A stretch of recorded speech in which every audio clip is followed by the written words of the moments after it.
The Pats versus the Steelers. That's going to be a good game. If the Pats get through the Chiefs... Let's talk about that first. If the Pats get through the Chiefs, what needs to happen? For the Chiefs to lose and the Patriots to win. What needs to happen? Just Tom Brady break down our defense. Just like good quarterback that he is. You know, he's done this for years and years and years.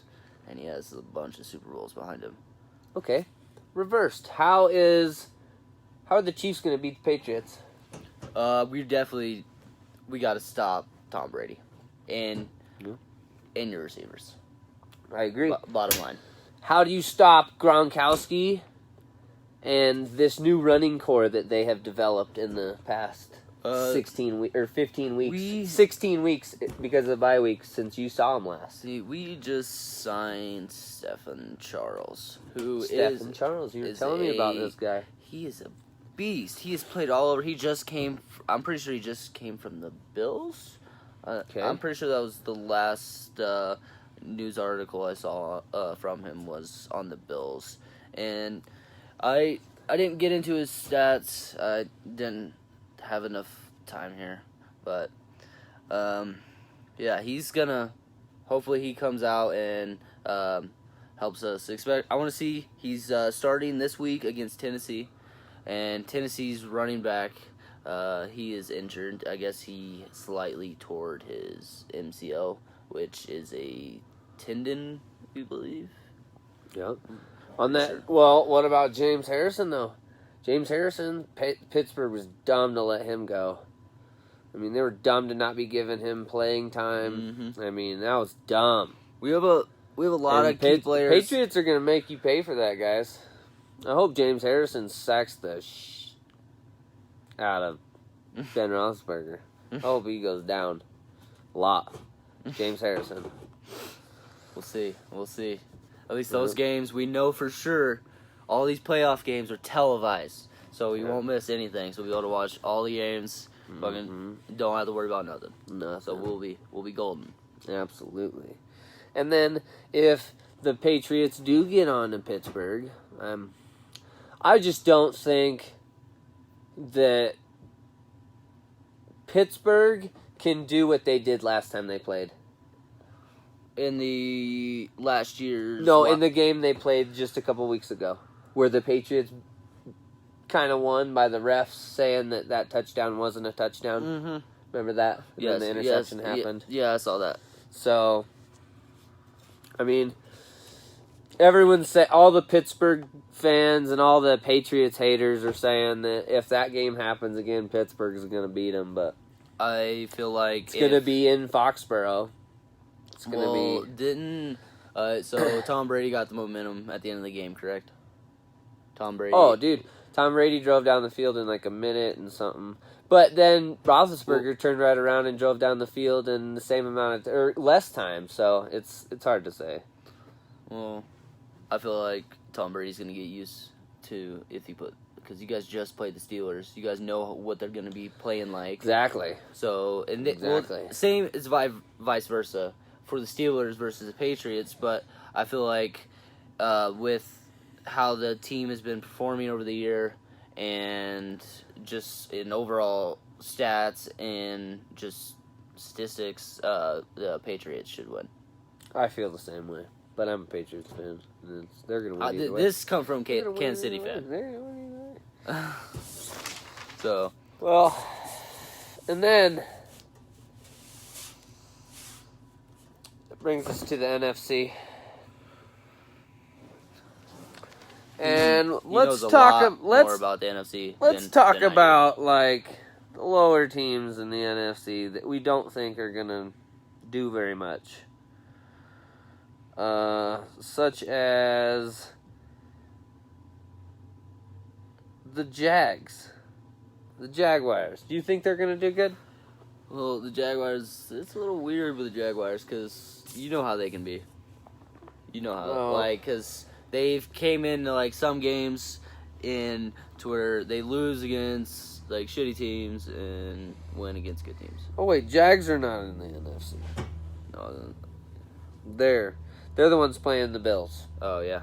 So I should have said something about that. The Falcons and the Rams. So the Falcons and let's see, the Panthers are probably the lower on the scale for the NFC. What do you think about the Panthers? So Panthers and Saints. Good old Cam Newton. Cam Newton. Let's see. Well, I personally kind of like Cam Newton just because of like how much he's done for like his community and like I agree. Just He's done a lot. He's done a lot for like people and try to give a lot. So I respect him, but I feel that the Saints are gonna wreck them. Yeah, that's like because Drew Brees. Come on, I feel like Panthers are gonna lose. I remember watching Drew Brees. I don't remember which Super Bowl that was. I was really young at the time, but I remember watching him killing it and winning Super Bowl. Always, Drew Brees always kills it. Yeah, that's why I think. I mean, the Panthers are too inconsistent, and I mean, their coaching is not what it was when they were in the Super Bowl a couple years ago. That their play calling on offense is not what it used to be. Their defense isn't as aggressive. Speaking of coaches and stuff like that, your offense and defensive coordinators will be gone.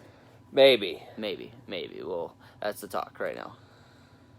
Which is, man. I feel like either way, Josh McDaniels. Fine. I feel like Josh McDaniels is going to end up going to what was it? New York, the Giants. And then Matt Patricia, I think, was looking at either the Colts or the Cardinals. Well, and both then of those teams they're also looking. I think they were going to lose one more. I think it was like a special teams coach isn't the Cardinals or linebacker coach completely rebuilding their like team or whatever? What have the Cardinals been doing exactly? Like lately, the Cardinals are losing their whole team. They Carson Palmer just retired. Team. Their head coach just retired. Yeah. I think they're losing another couple key guys. Cardinals are on a downhill slide, but they do have a really good defense, up and coming young guys. They have a great running core. They have a good running back core. Hopefully, they can find a quarterback in it. And also, I haven't really watched too much on the Cardinals. I don't really pay too much attention to them. I don't think too many people do. Unless you're in Arizona. Yeah. How's their their offensive line like? I'm not sure. They might have a good offensive line core. Because that's one of the key things. And getting to that, like we could get into Denver, the Donkeys. I could talk for hours about just the Donkeys. Chiefs fan, you probably already get this a lot, but let's talk about one of the worst rated quarterbacks of the year. Yeah, is Trevor Siemian the worst quarterback of 2017? It's debatable. I mean, getting there. He's the worst quarterback rating. If maybe he has another, according to ESPN, 4 or 5 years, he might do something. Be another Elway, which.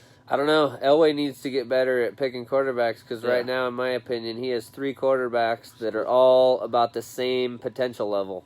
So yep, and they all are not very good. And his rating shows, and he got replaced by a quarterback that came in who hasn't. I think Brock Osweiler, if he would have kept leading the team after Peyton left, he would have done a lot better than Trevor. I agree too, because in the games that they played, they were more explosive. And Houston won their division that year, the year that Brock was leading that team, I'm pretty sure. Well, like Trevor Siemian's stats, he barely. I think the Broncos have a great defense, though. Yeah, one of their defense players. I can always forget his name.